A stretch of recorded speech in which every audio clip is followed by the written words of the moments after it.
예, 마태복음을 시작하겠습니다.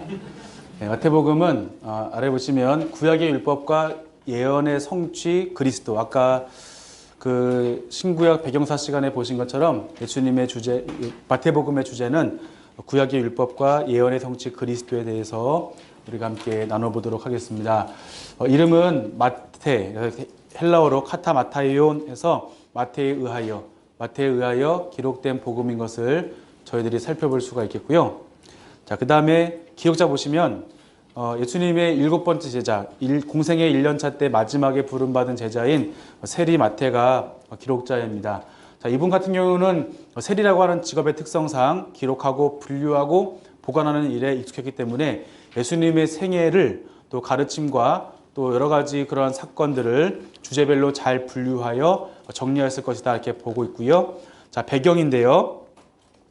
예루살렘 교회는 이제 교회만 박해를 받는 것이 아니라 유대인들도 로마에 의하여서 박해를 받는 이제 그러한 시기였습니다. 특별히 예수님 그 돌아가신 이후에 그 후와 그러니까 우리가 주후 70년경 이때는 이제 유대 전쟁이 이제 극도로 이제 심해졌던 66년부터 73년까지 또 70년에는 예루살렘 성전이 그러니까 무너지게 되는 이제 그러한 일들이 있는데 이때가 유대인들에게는 굉장히 큰 아픔의 날인데 이것이 시작되기 그 이전에 말씀이 기록된 것으로 볼 수 있습니다. 또 이 말씀은 조금 이따가 일반 서신 때 그 배경 말씀하실 때 더 자세하게 내일 해주실 건데요. 자, 그래서 이걸 생각해 보면은 그 당시에 사람들이 로마 군대가 내린 이런 상부의 그러니까 그 지시로 인해서 예루살렘 가운데 그 사람들이 전부 다 그 기독교가 이제 기독교나 유대인이나 박해받는 이제 그러한 시점이었어요. 근데 기독교인들은 이런 박해 가운데 가뜩이나 유대인들로 인해서 박해가 되고 있고 또 이제 로마의 박해까지 와서 그 당시 이제 이미 기독교인들은 많이 유대 지역을 떠났던 그런 예루살렘을 떠났던 상태인데 이때 유대인들 가운데 있었던 기독교인들 가운데 또 박해를 받는 유대인들이 기독교인을 약간 회유하는 거죠. 왜냐면 너희들이 믿었던 예수 그리스도께서 너희들이 메시아라고 했던 예수님께서 십자가에 돌아가시고 부활하셨는데 지금 세상이 변한 것이 있느냐? 이렇게 말하면서 다시 우리는 하나님의 말씀을 지켜야 된다고 하면서 자꾸 회유하는 이제 그러한 때죠. 그래서 이 마태복음 같은 경우에는 그들에게 예수님이 예언의 성취로 오신 분이라는 것을 분명히 말해주고 있고요. 그래서 여기에서는 12가지의 예언의 성취가 마태복음의 곳곳에 나타나 있습니다. 예수님의 그 삶과 태어남과 그분의 애국 간것과 여러 가지 그런 일들이 예수님께서 예언의 성취로 모든 이루신 것을 말하면서 예수님께서 우리의 참 구원자이심을 이 당시에 혼란스러워하고 또 마음이 흔들리는 유대인 성도들에게 그러니까 유대 기독교인들에게 이 말씀을 증거하고 있는 것을 볼 수가 있습니다. 자, 그리고 또 이제 여기에서 그 자기의 동족 유대인들이 잘 이해할 수 있는 구약적 지식과 배경을 통해서 예수님을 설명해요. 이 말씀을 듣는 대상들이 유대인 기독교인이다 보니까 이들이 유대인의 그 구약적인 지식과 배경을 통해서 잘 예수님을 설명해 주죠. 아까 말씀한 것처럼 뭐 예언의 성취라든가 그런 걸 말씀할 수 있고요. 그 다음에 족보에서 구약과 신약을 잇는 다리 역할을 합니다. 예수님은 유대인의 조상 아브라함, 다윗, 바벨론, 예수 그리스도에 이르기까지 14대에 걸쳐서 이렇게 예수님께서 진정한 메시아임을 가르쳐주고 있는 것을 볼 수 있겠고요. 그래서 예수님께서 약속대로 오신 메시아인 것을 이렇게 족보를 통해서도 족보도 사실은 이 족보가 정확히 막 14대가 아니라 중간에 이제 빠진 사람도 있죠. 그래서 이제 의도적으로 14대를 맞춰가면서 이 사람들에게 예수 그리스도께서 진정으로 메시아인 것을 우리에게 가르쳐주고 있습니다. 자, 그 다음에 기록 연대를 보시면 58년부터 68년경인데 이것은 마가복음 우선설에 근거를 하고 있습니다. 본문 보면은 오늘날까지 이런 말이 있어요. 오늘날까지, 그러니까 이전의 일을 오늘날까지 그 일이 지금까지 있다. 이런 걸 보면은 시간이 예수님이 돌아가신 후에 상당히 경과한 그런 시간으로 볼 수 있겠고요.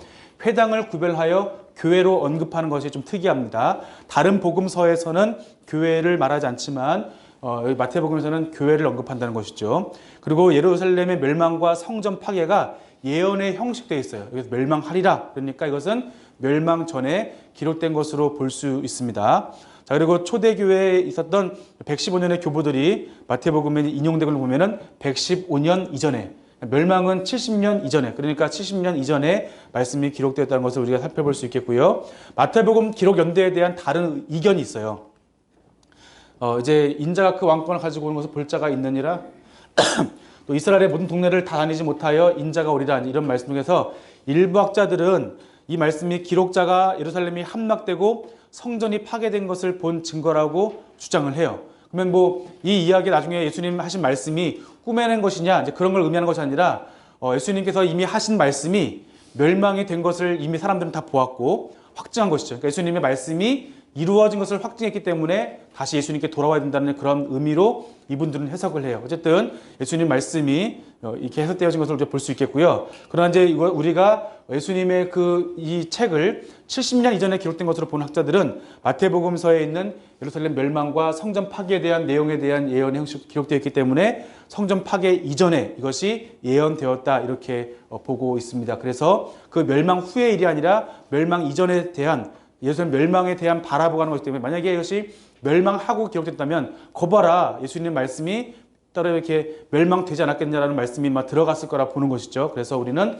이것을 70년 이전, 70년은 예루살렘 성전이 멸망하는, 파괴되어지는 그러한 시점인데, 이러한 시점에 이 이전에 어떤 일이 있었냐면은 유대인의 힘을 지금 모으기 위해서, 왜냐면 로마 군인들과 전쟁을 해야 되니까 모으기 위해서 힘을 쓰고 있을 때 기독교인들이 유대인들로 하여금 이렇게 회유당하는 그런 입장에서 너희들이 유대인으로 돌아가지 말아라. 그러니까 일단은 좀 고민이 있는 거죠. 내가 애국자가 될 것인가, 아니면 신앙을 지킬 것인가, 이런 것들이 굉장히 힘든 거죠. 우리나라도 애국자가 될 것인가, 아니면 우리가 신앙을 버릴 것인가, 이런 관점 속에서 우리가 그 조선시대 말기에 보면 이제 그런 일이 있었듯이, 이때도 아마 이분들 같은 경우에는 이러한 갈등 속에 있을 때 마태복음의 기록자가 이들에게 구약에서부터 이어지는 예수 그리스도의 모든 예언과 성취된 것과 예수님 말씀에 대한 예언을 통해서 이제 멸망의 날이 가까워 올 것이다, 멸망하고 있는데 우리는 무엇을 할 것인가, 예수님께서 분부하신 이 모든 명령을 가르쳐 지켜 행해야 되는 이런 모습이 우리 가운데 있다는 것을 마태복음의 기록자는 말씀해 주고 있습니다. 자, 기록의 목적은 유대인 그리스도인들에게 예수님께서 구약의 예언의 성취로 오신 메시아이시고 유대인의 왕이심을 입증하기 위하여서 이제 기록하였습니다. 그래서 유대의 관습이나 구약의 이런 것이 반복되어 인용되어 있고요. 메시아 왕국은 예수님으로부터 시작됨을 입증하기 위하여 기록되었고요. 그다음에 유대교에서 기독교의 개종은 참 신앙의 모습이고 구약의 궁극적인 완성은 예수 그리스도이심을 증명하기 위해서 기록된 것으로 볼 수가 있습니다. 예수님의 뜻은 무엇인가 하면 가르치시고 전파하시고 모든 병든 것과 약한 것을 고치시는 예수님이신데, 근데 여기에 대해서 예수님만 그런 사역을 하신 것이 아니라 마태복음 안에 보면은 그 사역을 동일하게 제자들에게 분부하시는 그런 내용이 있어요. 그러면 예수님께서 가르치시고 전파하시고 또 고치신 이러한 일들을 이 당시에 있었던 사람들에게, 또한 예수님의 제자들에게 이 말씀을 전하시면서 모든 민족으로 제자를 삼을 그러한 사명이 있다는 거예요. 지금 우리가 할 것은 유대교로 회귀하는 것이 아니라 그 약속의 예언의 성취이신 우리의 참된 메시아이신 예수 그리스도를 우리가 마음속에 모시고 이 예수님의 그 사랑을 온 누리에 전하고 온 세계에 전해야 되는 그런 사명이 있는 것을 제들에게 주시는 거예요. 그래서 마지막에 마태복음의 마지막 구절을 보시면 모든 민족으로 제자를 삼아, 이 말씀 보시면 모든 제자들에게 예수 그리스도의 제자로서 또 예수님의 그 사역을 감당할 것을 말씀해 주고 있습니다. 특징이 있습니다. 구약과 신약의 연결고리로서 율법과 예언의 성취를 강조하고 있습니다. 그래서 구약의 구절이 129회가 인용되어 있고요. 율법과 예언의 성취로 오신 예수님께서 메시아이심을 증거할 거고, 또 이것이 이제 율법의 예언의 성취가 12번이 여기서 이제 언급이 되고 있습니다. 천국, 또 재림, 종말에 대해 비유나 대화 속에 강조를 하고 있고요. 또 사복음서에서 유일하게 교회를 언급합니다. 특별하게 이제 천국을 의미하는, 천국은 뭐냐면 하나님 나라 청할 때 하나님을 이 사람들 함부로 부르지 않기 때문에 하늘나라, 그래서 이제 마태복음에서는 하나님 나라를 사용하지만 많은 경우 천국을 더 선호하는 이런 경향이 있다는 것을 보면은 이 사람들이 대상이 마태 말씀을 읽은 대상들이 유대인들이기 때문에 이 사람들에 대해 입장에서 천국으로 많이 표현했다고 보여집니다. 그리고 이제 예수님의 가르침이 있는데 모세오경 몇 권이죠? 5권이죠. 5권처럼 마태복음 안에는 예수님의 이 설교가 5편이 있어요. 그래서 뭐 5장에서 7장, 우리가 잘 알고 있는 산상수 말씀이요. 그리고 이제 10장에서 이제 10장 내용인데요. 이제 제자도에 대해 나와 있고 13장에서는 천국 비유가 있고 18장에서는 이제 교회의 이러한 질서에 나와 있고 24장에서는 종말에 대해서 나와 있는 이걸 보면은 예수님의 이러한 설교의 내용이 전부 다 이러한 틀 속에 있다는 것. 그래서 예수님께서 모세보다 이 바리새인들 유대인들은 모세를 최고로 여기잖아요. 모세의 율법을 최고로 여기는데 그것이 아니라 예수님께서 정말 우리의 메시아이신 것을 나타내기 위해서 구조적으로 5편의 설교를 이 안에 마태복음 안에 있다는 것을 볼 수 있겠고, 또 구약의 예언이 이루어지는 것도 몇 개냐면은 12개라 그랬죠. 이것도 전부 다 그런 의미에서 저희들이 이해를 해볼 수 있겠습니다. 그리고 설교나 이적이나 비유, 말씀, 순환 이런 것들이 한데게 모아져 있어요. 그래서 이것을 주제별로 묶어져 있다. 그리고 구약에서 주제별로 묶어져 있는 그런 성경이 있죠. 예레미야 같은 경우 시간의 순서에 상관없이 이렇게 주제별로 묶어 있듯이 마태복음도 이렇게 주제별로 묶여 있다는 것을 여러분이 보시면 좋겠습니다. 첫 절을 보시면 아담 다윗의 자손 예수 그리스도의 계보라 말씀하시면서 예수님의 시작이 이스라엘의 민족의 시작인 아브라함, 그리고 이 왕국의 시작인 다윗으로부터 시작한다는 것을, 또 그분의 후손인 예수 그리스도를 말씀해 주고 있고, 끝절에는 이러한 부름받은 사람들, 하나님으로부터 선택된 백성들이 해야 할 사명이 무엇이냐? 결과적으로는 가르쳐 지켜 행하게 해야 한다는 것이죠. 마태복음에서는 굉장히 유대적인 책일 수 있겠지만 어떤 의미에서는 굉장히 이방을 향해 나가라고 하는 선교적인 책이 마태복음입니다. 그러니까 우리가 구약에서 출애굽기에도 제사장 나라와 거룩한 백성의 사명이 그 다음에 모든 민족에게 주어지는 것처럼 전파해야 될 사명이 이스라엘인 것처럼 이렇게 유대인으로 먼저 부름받은 이런 유대 공동체에게 너희들이 지금 마음이 흔들릴 때가 아니라 예수님께 돌아오고 예언의 성취로 우리에게 새로운 율법의 모세로 오신 예수님을 우리가 믿고 그분이 참된 메시아이기 때문에 그분의 그 가르침을 또 그분의 가르치시고 전파하시고 또 모든 병든 것과 약한 것을 고치신 그 예수님의 그 사명을 우리가 세상 끝날까지 함께 전해야 된다는 것을 마태복음은 말씀을 해주고 있습니다. 그래서 예언의 성취가 예수님의 성취가 되었지만 이제 우리의 시대 가운데 예수님의 성취를 이루어야 된다는 것을 마태복음은 말씀해 주고 있습니다. 전체 보기 보시면 마태복음은 28장입니다. 자, 전체적으로 세 기둥이 있는데 첫 번째는 사역의 준비, 그 다음에 예수 그리스도의 사역, 그 다음에 사역의 완성 이렇게 되어 있습니다. 예언의 성취와 확증인데요. 예언의 성취와 확증이 먼저 있고 그 다음에 그리스도의 사역에 대해서 속에 있어요. 그래서 보면 예언의 성취 확증 가운데 모든 말씀들 전부 다 예수님의 그 말씀이 예언대로 이루어진 이런 걸 보면은 예언의 성취로 오신 예수 그리스도, 예수님이 태어나신 것도 자라신 것도 그리고 예수님께서 애굽에 내려가신 것도 전부 다 예언의 성취라는 것을 말씀해 주고 있으면서 그러므로 이분이 참된 메시아이시다. 구약의 모든 예언자들이 말하고 있는 예수 그리스도를 말씀해 주고 있고 그리고 그리스도의 사역이 무엇인지를 말씀해 주고 있습니다. 가르치시고 전파하시고 그 다음에 모든 약한 것과 병든 것을 고쳐주시는 예수님의 사역. 그렇기 때문에 이 사역을 할 때 무엇을 할 것인가? 첫 번째 가르치시죠. 그리고 가르치신 다음에 제자들을 또 사람들을 치유하시고 또 이 일을 함께하기 위해서 제자를 세우시고 그 다음에 이렇게 사역하시다 보니까 논쟁이 일어나죠. 그리스도의 신분에 대해서. 이러한 가운데 천국 복음을 전파하시고 천국의 비유 13장에 있는 비유를 통해서 전파하시지만 사람들에게 배척을 당하시고 여전히 또 치유하시고 논쟁하시는 이러한 내용들, 마지막에 또 가르치시고 논쟁하시고 마지막에 십자가와 고난의 부활 이렇게 여러분이 보시면 되겠는데, 그래서 1장부터 4장까지는 사역의 준비, 5장부터 20장까지는 그리스도의 사역, 마지막 21장부터 28장까지는 사역의 완성 이렇게 보시면 되겠습니다.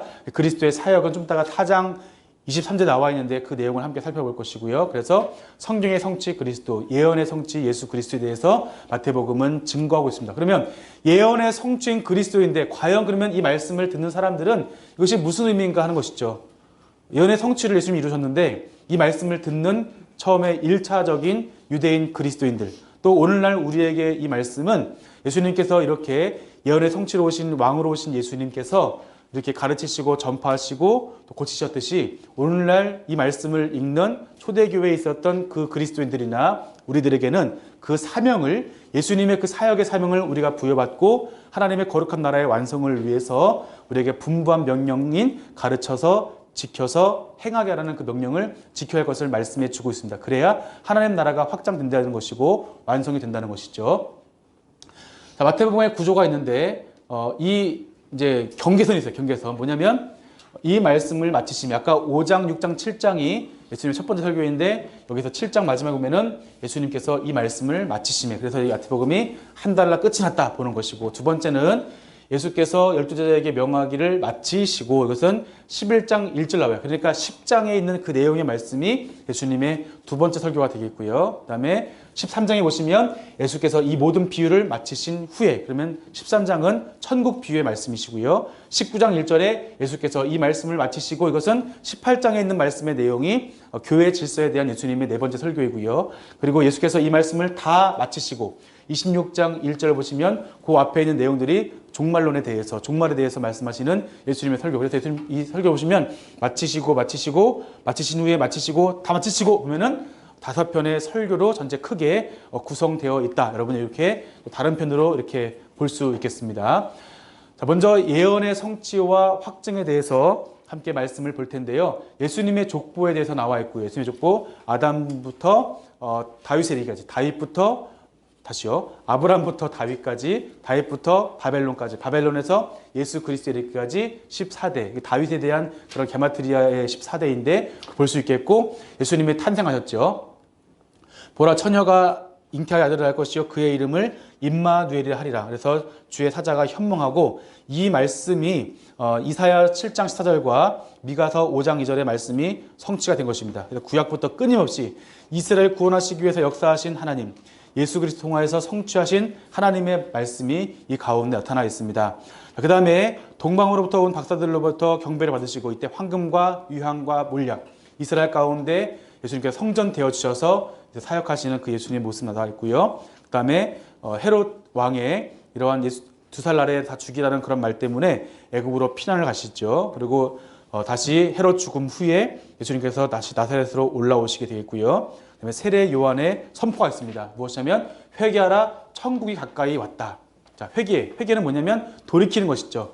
무엇에 돌이키느냐? 우리가 뭐 잘못한 것을 잘못했습니다. 말로 하는 것이 회개가 아니라 회개라고 하는 것은 우리가 하나님 뜻에서 벗어나 살고 있다가 하나님 뜻으로 우리 방향을 전환해서 하나님 뜻 살아가는 것이 회개라고 하는 것입니다. 왜냐하면 무엇이 가까이 왔냐면은 천국이 가까웠다는 거예요.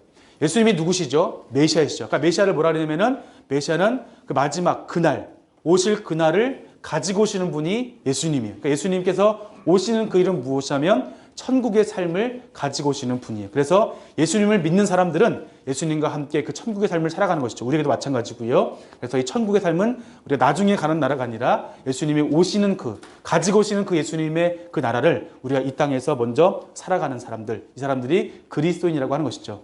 세례 요한이 외치는 말은 뭐냐면 이사야 통해서 하신 말씀인데 광야에 외치는 자의 소리가 있어 이르되 너희는 주의 길을 예비하라. 그가 오실 길을 곧게 하라. 그분께서 하나님의 거룩한 나라가 임하시기 때문에 우리가 주의 길을 곧게 하고 준비해야 할 것을 말씀하고 있습니다.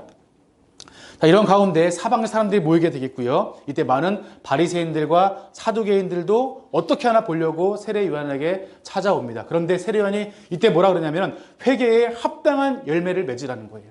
즉 이 말씀이 전하는 대상이 누구냐면 유대 그리스도인들입니다. 유대 그리스도인 최고는 뭐냐면 모세의 율법이에요. 모세의 율법을 최고로 해서 누구냐면 바리새인과 서기관들입니다. 이 사람들이 뭐라 하시냐면은 너희들이 회개에 합당한 열매를 맺어라. 그들이 그렇게 추구했고 그들이 지금 신앙 가운데 갈등하는 사람들에게 이전에 예수님께서 하신 세례 요한이 하신 말씀을 다시 가지고 와서 회개에 합당한 열매를 맺으라는 거예요. 자, 즉 하나님의 뜻을 따라간 사람들이 하나님의 사람들의 열매가 필요하다는 거예요. 하나님의 그리스도인들은 하나님의 백성들은 열매가 필요한 것을 먼저 말씀해 주십니다. 예수님께서 세례 요한에게 세례를 받았을 때 뭐라 하시냐면은 이는 내 사랑하는 아들이요 내 기뻐하는 자라. 그러면서 예수님께서 세례를 받으시고 예수께서 이 땅에 하나님으로서 오셔서 사역을 하십니다. 예수님 또한 우리에게 말씀하실 때 회개하라 천국에 가깝다 말씀하시고요. 예수님의 오심은 하나님의 기뻐하신다는 거예요. 예수님은 하나님이 사랑하시는 아들이시고 하나님 기뻐하시는 것. 앞에서 보시면 사두개인 서기관들과 바리새인들은 회개에 합당한 열매를 맺어라. 이 사람들은 그날 사람들에게는 최고의 사람들이었지만 이 사람들은 회개에 합당한 열매가 없었던 사람들이고 오히려 그들이 지금 신앙 가운데 갈등하고 있을 때 오히려 예수님께서는 하나님이 인정해 주신 분이에요. 하나님의 사랑하는 아들이고 기뻐하시는 분이라는 것을 우리에게 말씀을 해 주십니다. 그다음에 이어서 예수님께서는 시험 받으시죠. 시험산에서 시험 받으시는데 이 시험 받는 가운데 예수님께서는 돌로 떡을 만들어라. 그리고 뛰어내려라. 그리고 나에게 경배하라. 그래서 이것을 이기실 때 어떻게 좀 전부 다 신명기 말씀으로 다 이기셔요. 신명기 말씀이 모세가 이제 기록한 말씀인데 이 신명기 말씀으로 다 이기셔서 여기서는 모세의 율법으로 이기신 예수님. 그러니까 예수님께서 모세보다 못하신 분이 결코 아니고 이 모세의 율법으로 이 모든 시험을 이기시고 그런 말미암아 우리에게 진정한 승리를 주시는 분.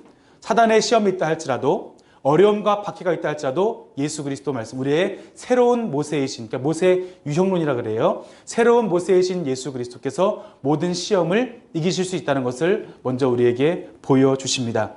이분야말로 진정한 말씀의 선생님이시고 말씀의 우리의 치리자라 하시라는 것을 우리에게 보여주고 있습니다. 심지어는 이 사단도 하나님 말씀을 근거로 해서 예수님을 공격하지만 예수님께서는 모든 것을 말씀으로 이기셨습니다. 그리고 그리스도의 사역이 있는데 천국의 복음을 전파하시고 제자들을 불러주시는데 첫 번째 예수님 뭐라 하시냐면은 회개하라, 천국이 가까이 왔다.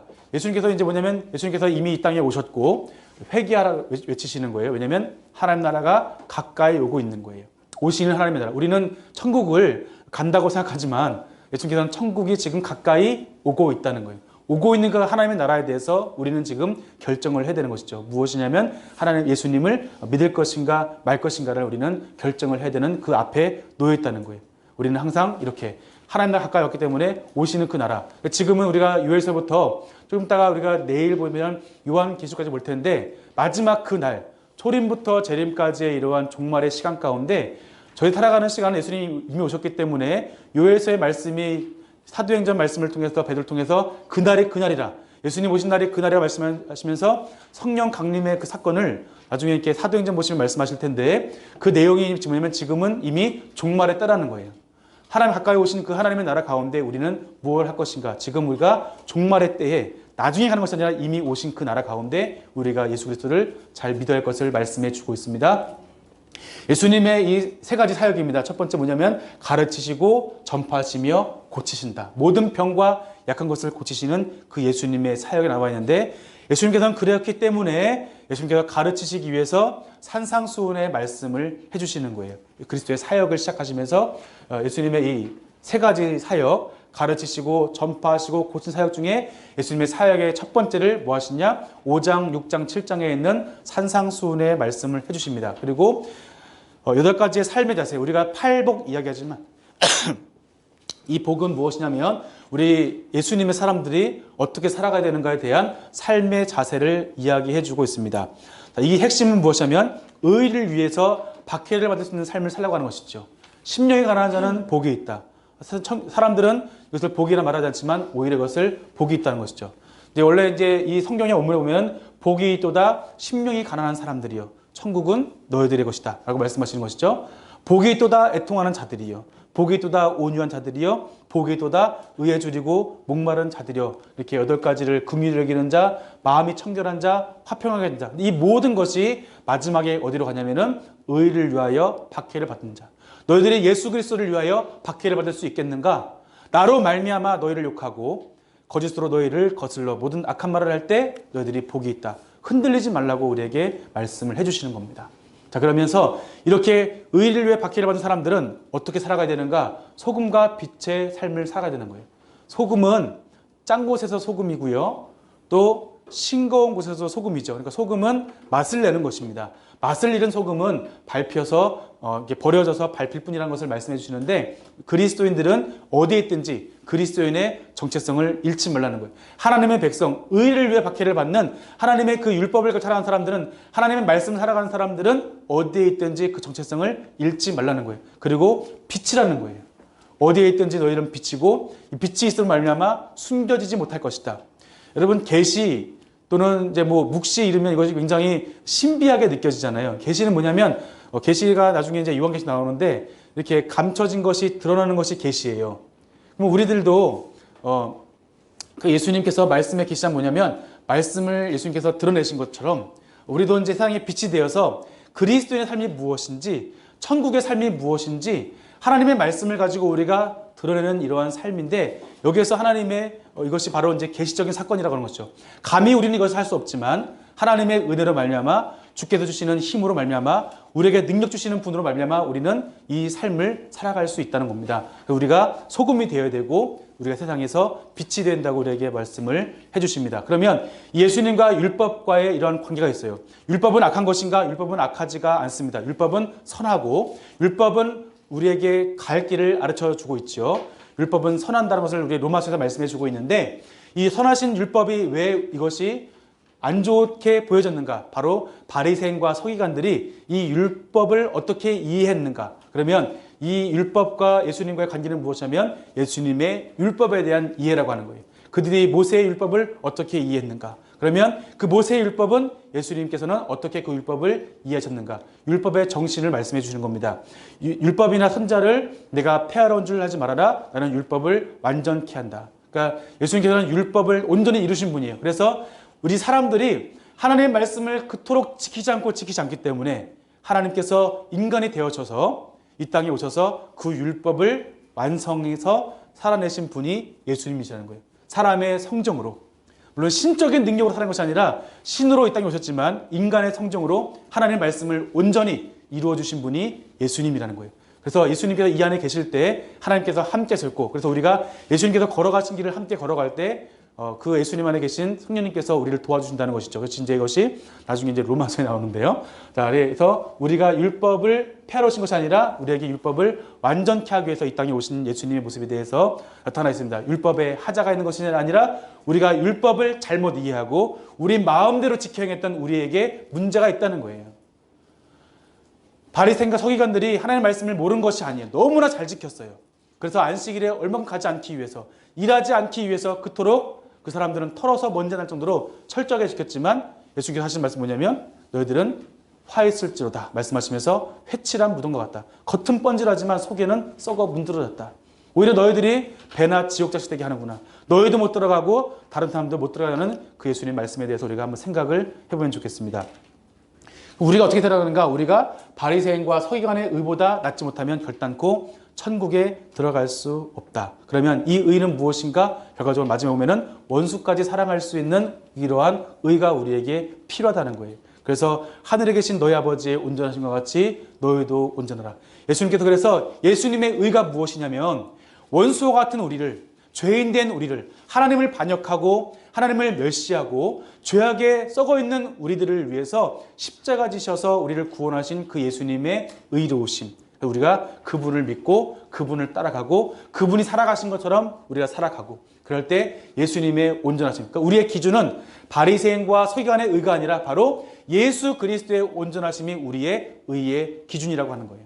바리새인 서기관들은 굉장히 탁월한 의의 기준이 있었습니다. 그렇지만 우리의 기준은 무엇이냐면 그들의 그러한 겉모습이 아니라 예수 그리스도께서 말씀을 살아가신 그 모습, 그 온전하심을 우리가 닮아가야 한다는 거예요. 그리고 이어서는 생활에 대한 연관된 의가 있습니다. 종교 생활에 대해서 보물을 하늘에 쌓아두라, 비판하지 말아라, 또 천국에 대한 이런 들어가는 것에 대한 가르침과 설교에 대한 무리의 가르침이 있는데 말씀 보시면서 뭐가 있냐면은 무엇인지 남에게 대접받고자 하는 대로 너희도 남을 대접하라. 이것이 우리가 정말 요구한다는 거예요.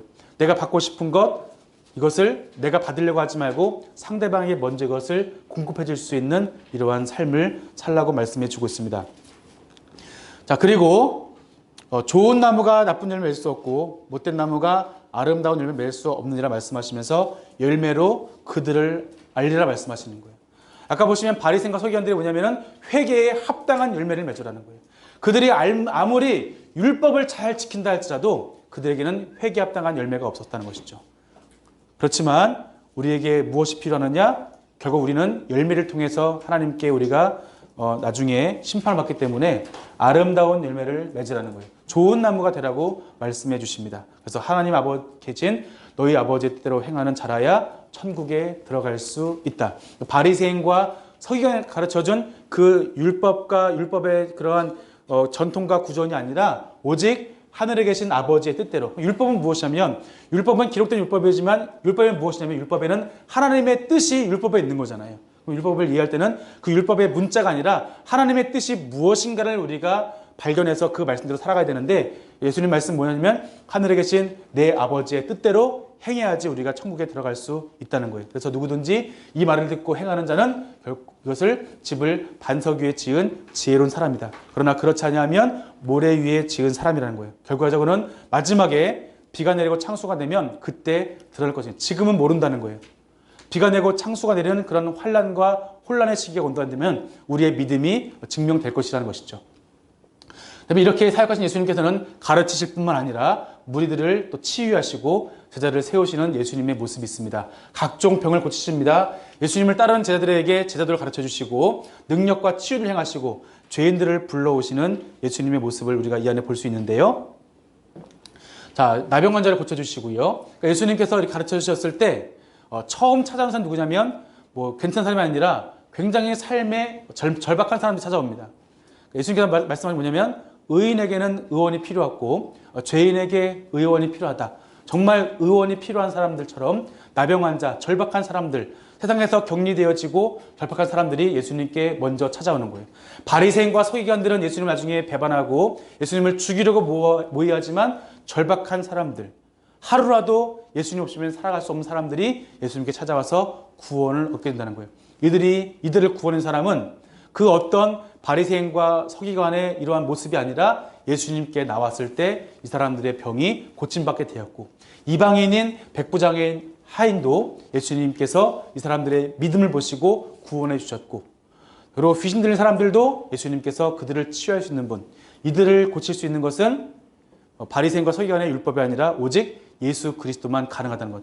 온전한 모세이시고 온전한 말씀의 성취자이시고 그 말씀을 이루시고 온전한 율법을 행하신 예수 그리스도만 진정으로 병을 고칠 수 있는 분이라는 것을 마태복음은 말씀해 주고 있습니다.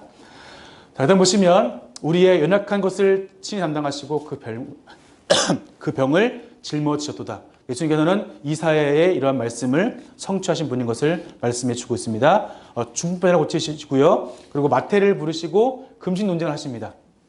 그리고 한 관리의 딸과 혈루병 앓는 여인을 고치시고 두 맹인을 고쳐주십니다. 그리고 말 못하는 이런 자를 고쳐주시면서 마지막에 보시면 이때 어떤 내용이 있냐면 맹인의 눈이 밝 것이며 못 듣는 사람의 귀가 열릴 것이다. 지금 우리의 상황 가운데 정말 맹인이 앞을 못 보고 귀가 안 들리는 사람의 귀가 들린다고 하는 것, 천국의 복음이 곧 눈을 뜨고 귀가 열렸다고 듣는 것이 아니라 곧 하나님의 말씀을 듣고자 하는 사람들에게 들린다는 것이 바로 이 말씀의 예언이 성취가 된 것을 말씀해 주고 있습니다.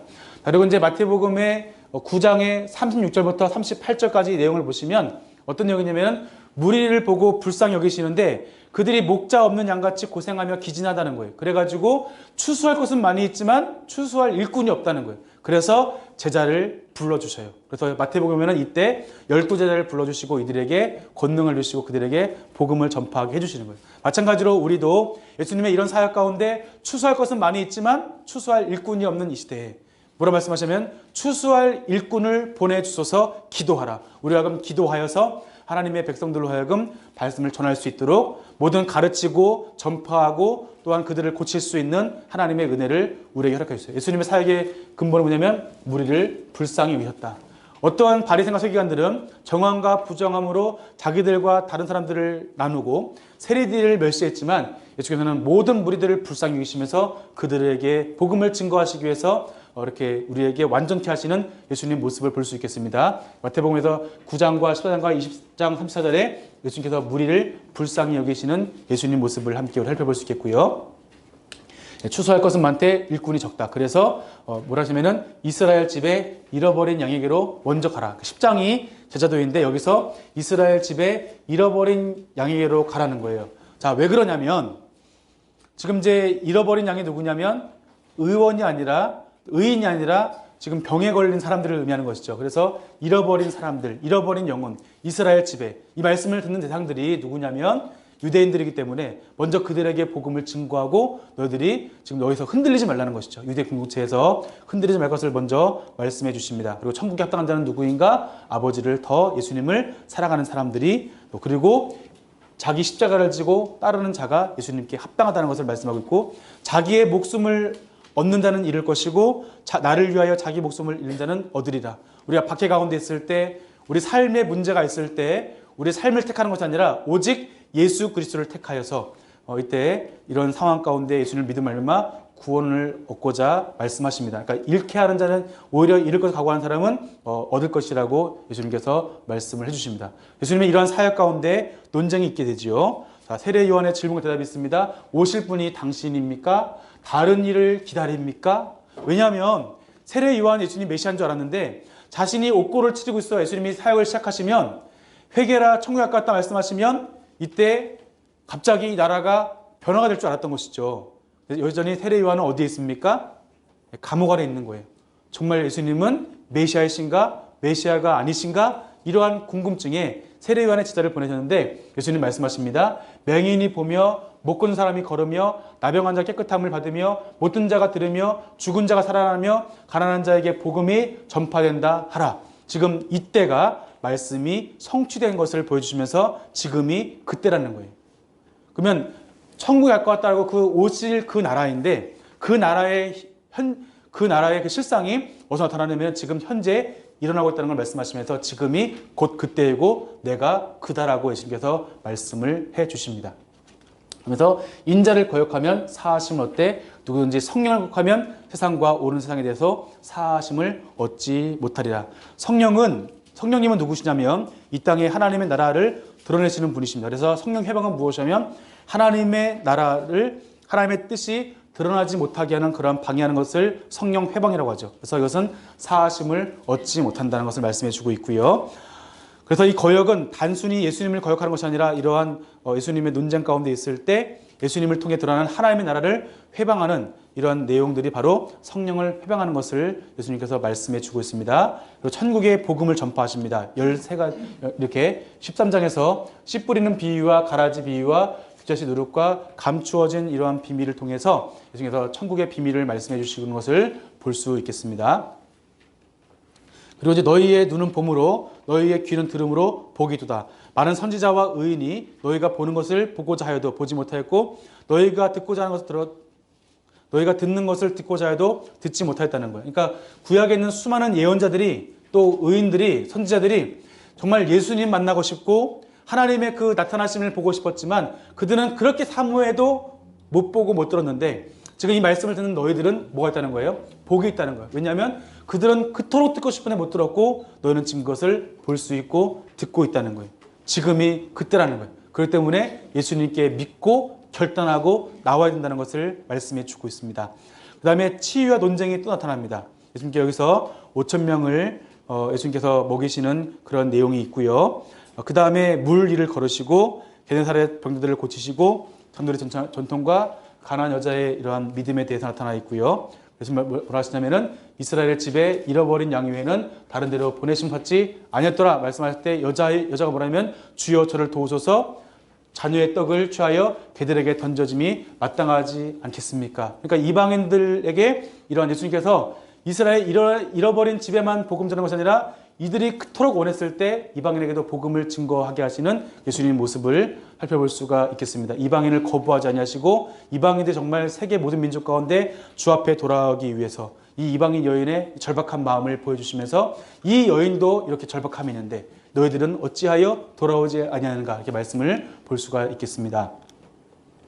그 다음에 예루살렘에서 이제 올라가신 예수님이신데요. 여기서 이제 포도원 품꾼의 비유가 있는데 이 포도원 품꾼의 비유에서는 뭐가 있냐면은 나중된 자가 먼저 되고 먼저 된 자가 나중된다는 것을 말씀하시고 또 죽음과 부활에 대한 세 번째 예고를 여기서 하십니다. 자, 그런데 이때 세 번째 예고를 했을 때 어떤 일이 벌어지냐면 으뜸이 되고자 하는 자가 있어요.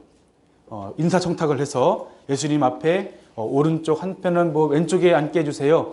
예수님의 자가 12명인데 그 2명만 예수님의 오른편 왼편 앉게 달라는 이 어머니의 요구. 그래서 예수님께서는 뭐라 하시냐면은 이때 바로 뭐 하시면 소경의 두 사람을 고쳐주시는 거예요.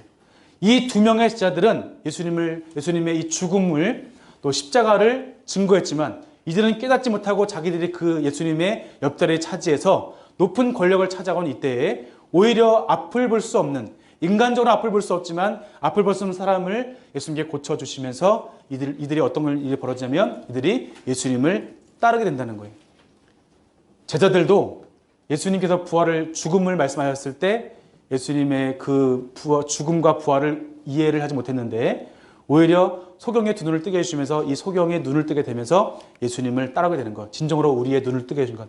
어두운 소경의 눈을 뜨게 해주셨듯이 우리도 이 소경을 본받아 우리도 눈을 뜨라는 것을 말씀해 주고 있습니다. 그리고 가르치심과 논쟁이 있습니다. 예루살렘에 입성하시고 성전 정화를 하십니다. 무화과 나무를 저주하시면서 열매 없음을 저주하시는 거예요. 예수님의 십자가와 죽으심 그 부활 앞에 예수님께서 그들의 그 죄악을 바라보시고 또 요한복음 보시면은 1차 성전 정결 하시고 나서 그들이 아직까지 변화없는 그들의 모습 가운데 또 성전의 예루살렘 변화되지 아니하고 아직까지 그들이 타락의 길로 걸어가고 있을 때 예수님께서 무화과의 열매를 저주하시면서 열매가 없도다 말씀하십니다. 그리고 세금 논쟁을 이제 예수님께서 하시고요. 그 다음에 예수님께서 뭐라 말씀하시냐면은 그 논쟁 중에 어떤 율법이 가장 큽니까라고 했을 때 마음을 다하고 목숨을 다하고 뜻을 다하여 주 너의 하나님 사랑하셨으니 이거 첫째 되는 계명이고 둘째도 이와 같으니 너의 이웃을 이와 같이 너 자신과 같이 사랑하라 하시면서 이 두 계명이 온 율법과 선지자의 강령이라고 예수님께서 말씀하십니다. 그래서 예수님께서는 서기관들과 바리새인 꾸짖으시고 그들을 본받지 말라고 경고하십니다. 그리고 그들의 이 말 화를 말씀해 주십니다. 그리고 예수님께서는 예루살렘에 대해서 탄식을 하십니다.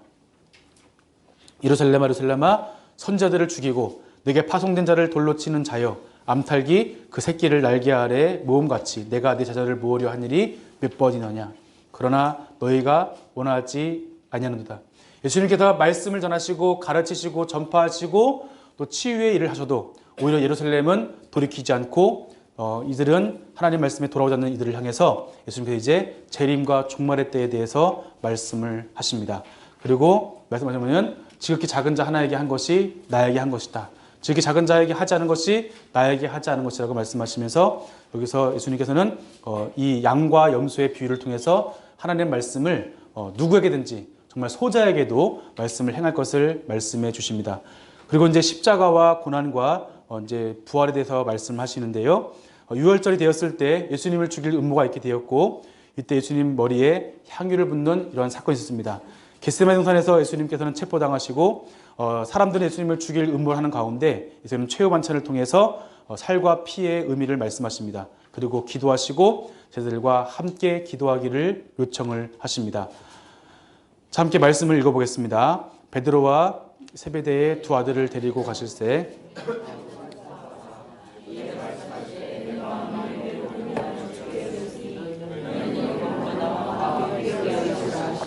네, 우리가 죽게 되었으니 내가 죽게 되었으니 너희는 여기 머물러 나와 함께 깨어있으라. 이를 요청하는 거예요. 흔들리고 있을 때 이들이 요청하시는 것은 나와 함께 깨어있으라. 제자들이 예수님의 그 죽음 앞에 흔들리고 있을 때 나와 같이 깨어서 기도하자. 그리고 이 말씀을 처음에 읽었던 유대 공동체에게는 그들이 비록 지금 성전이 멸망에 앞두고 있었고 로마와 이러한 전쟁통에 있을 때 너희들이 지금 죽게 된 이런 상황 가운데 깨어서 기도하라고 요청을 하시는 겁니다. 자, 그래서 예수님은 재판을 당하시고 또 십자가에 죽음을 당하시는 이러한 모습이 있습니다. 마지막에 예수님께서 부활 승천하실 때 뭐라 말씀하시냐면은 하늘과 땅의 모든 권세를 내게 주셨으니 예수님께서 하늘과 땅의 모든 권세가 예수님께 있고 너희는 가서 모든 민족으로 제자를 삼아 아버지와 아들과 성령 이름으로 세례를 베풀고 내가 너희에게 분부한 모든 것을 가르쳐 지키게 하라. 볼지어다 내가 세상 끝날까지 너희와 항상 함께 있으리라 하시니라라고 말씀해 주십니다. 그러니까 이 예수님의 말씀은 이 말씀이 비록 유대인들에게 전해진 말씀이고 유대 그리스도인에 전해진 말씀이지만 이들의 고난의 삶 가운데 당장 이들의 삶 가운데 이들만 안녕히 지내고 이들만 안위를 누리는 것이 아니라 예수님은 이들에게 분명한 선교의 목적을 주시는 거예요. 너희들이 땅까지로 복음을 증거해라. 제자들에게 말씀하신 것처럼 땅까지 복음을 증거해서 이방인들로 하여금 하나님께 나올 수 있도록 말씀해 주시는 거죠. 그래서 잃어버린 이스라엘의 집 외에 가지 말라 하신 예수님께서는 이 여인에게도 고쳐주시고 또한 세계의 모든 민족을 향해서 그 복음을 증거할 것을 말씀해 주시는데 그럼 너희들이 돌이키지 말고 이 이스라엘 사명이 무엇인가 예언의 성취가 무엇인가를 분명히 말씀해 주시면서 이 예언의 성취는 이스라엘뿐만 아니라 온 이스라엘의 구원받는 이르기까지 나타난 것을 볼 수 있겠고 곧 이 사명을 통해서 예수님의 그 예언이 구약의 예언이 성취되는 것을 우리가 함께 살펴볼 수 있겠습니다.